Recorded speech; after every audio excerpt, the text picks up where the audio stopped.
donc dans l'histoire de la Seine-et-Marne, donc dans l'histoire du monde. Frédéric, Frédéric Gombert, un homme avec de multiples casquettes, hein. Il n'est pas ici ce soir en tant qu'agent territorial, mais en tant que compositeur de génie et ami, si on me permet. Voilà.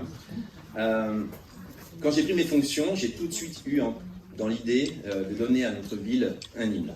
Pourquoi un hymne? Parce que toutes les villes ont leur logo. Il en faut. Certains territoires ont aussi un slogan, des fois en anglais même, dans des communautés d'agglomération voisines. Et les hymnes, quoi, l'identité musicale. Donc on avait la chance d'avoir sous la main un compositeur de génie, disons-le. Donc j'ai très rapidement passé ma commande. Alors, la commande était assez simple au départ. Je voulais un morceau composé en fa dièse. Pourquoi le fa dièse? Parce que d'abord, c'est ma note préférée. Giuseppe, tu pourrais nous faire un petit fa dièse? Écoutez. Magnifique. Magnifique.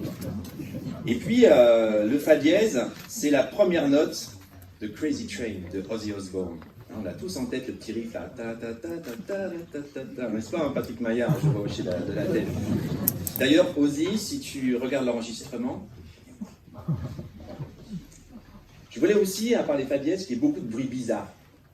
Un peu comme dans le morceau de Christophe Pellegrini, avec l'attaque sur Hiroshima. Là. Voilà. Ah oui. Et puis, surtout, je voulais que le morceau commence par la plus longue anacrouse de l'histoire des hymnes. Qu'est-ce que c'est une anacrouse? Bon. Là, il y a des hymnes qui commencent directement par un temps fort. L'hymne américain. Tan, tan, tan, tan, tan. Il y a des hymnes plus subtils, comme la Marseillaise, le plus bel hymne du monde. Et avant le premier temps, ça c'est l'anacrouse. Et moi j'imaginais un hymne qui commence par une anacrouse, mais au moins 2-3 minutes. Ça crée une sorte de tension, vous voyez, que le public, les yeux rougis, là, au bord de l'apoplexie, et là, quand le pronostic vital est engagé, là, bam, le temps fort tombe. Voilà. C'était ça ma commande de départ. Et là, il y a Maximilien à la caisse claire qui se dit le pater, il est fada. Alors Frédéric Gombert n'a pas osé me dire que j'étais fada. Il m'a dit oui, monsieur le maire, Olivier, pas de problème, mais ça va être cher. Bon. Finalement, j'ai dit fais à ton idée, Frédéric. Fais à ton idée. Bon, au bout du compte, j'ai regardé la partition, il n'y a pas un fa dièse. D'ailleurs, si mes collègues maires dans la salle, ou mes Marne souhaitent un jour se doter d'un hymne, faites attention qu'on ne vous refile pas des fa dièse que vous n'avez pas commandé, parce qu'apparemment, composer en fa dièse, c'est plus cher que composer en fa normal. Voilà. Bon, il n'y a pas beaucoup de bruit bizarre, il y a une cloche. Voilà. Donc la cloche ce soir qui sera teintée par Valentine. Et puis l'anacrouse, ben moi je ne l'entends pas. Alors Frédéric me dit qu'il y en a une. Je vais vous laisser juge. Voilà. Hein. Vous me direz à la fin si vous entendez l'anacrouse. Donc mesdames et messieurs, Frédéric Gombert va me remettre officiellement. Alors, voilà. Avec les flashs qui crépitent. Voici la chambre philippienne. Attends, on va prenez les photos. On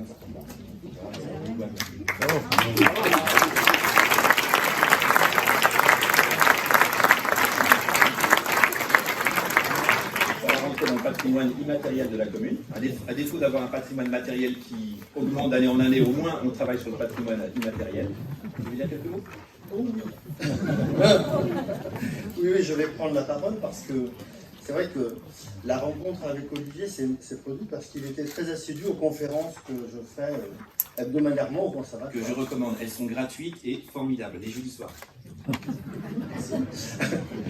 C'est mon côté affreux vendeur d'aspirateurs. C'est ça. Et donc dans ce côté vendeur d'aspirateurs, moi je ne fais que reprendre les termes.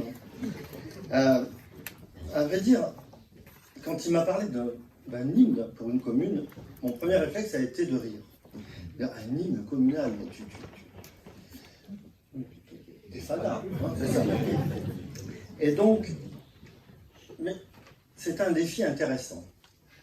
Alors j'ai fait une suggestion, je lui ai dit on pourrait peut-être faire, plutôt qu'un hymne, une fresque musicale qui raconte l'histoire de la commune, parce que c'est Jean-Pierre Nicole, si je ne m'abuse, qui a fait un livre sur Chanteloup, que je vous recommande, qui est très bien documenté, source d'inspiration énorme, qui raconte toutes les belles histoires de Chanteloup. Et il y avait de quoi faire au moins 40 couplets. Alors, ça fait long, on est arrivé à 9. Mais j'ai quand même été un petit peu... Le comité de lecture a été assez sélectif, m'a dit, je veux ça dedans obligatoirement. Tu vas me faire passer pour quelqu'un de directif. Non, mais... non, pas tant que ça, mais quand même. Et je crois que la commande la plus saugrenue enfin, je pense que j'ai un ami compositeur dans l'assistance. La commande la plus saugrenue que j'ai pu avoir, c'est il me faut absolument un couplet en chanteloupien. Alors ça, c'est pas évident. Donc j'ai fait des recherches. Le chanteloupien est donc un dialecte en dessous du briard, qui lui-même vient du picard et qui vient de la langue d'Oïl. Alors on a mélangé tout Ce qui en ça. fait presque une langue en fait. C'est ça. Donc, pour les puristes du picard, c'est pas tout à fait le... voilà, c'est vraiment une langue inventée. Ben oui, il faut quand même un petit peu. C'est un peu tiré par les cheveux. Et puis bon, alors j'ai fini ma petite fresque sympathiquement, donc c'est simple, hein, ça fonctionne avec un refrain, un couplet, un refrain, un couplet, un refrain, un couplet, bon. Et puis à la fin, Olivier me dit, oui, bah, c'est bien, très bien, mais il manque le côté un peu hymne quand même. Donc là, on a fait un hymne à la fin, et là je pense que l'hymne est quand même assez... Quand vous allez rentrer chez vous ce soir, je pense que vous allez être imprégné de la chose. Vous allez chantonner sans le savoir. Et puis, j'espère qu'il sera chanté de nombreuses fois.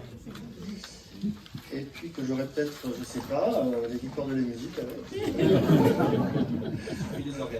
Il suffit de les organiser. Très bien. En attendant, je vais donc laisser le chef d'orchestre, Joseph Franco-Mano, prendre le pupitre. Et pour la première fois de ma vie, je vais aller écouter quelque chose sans être là.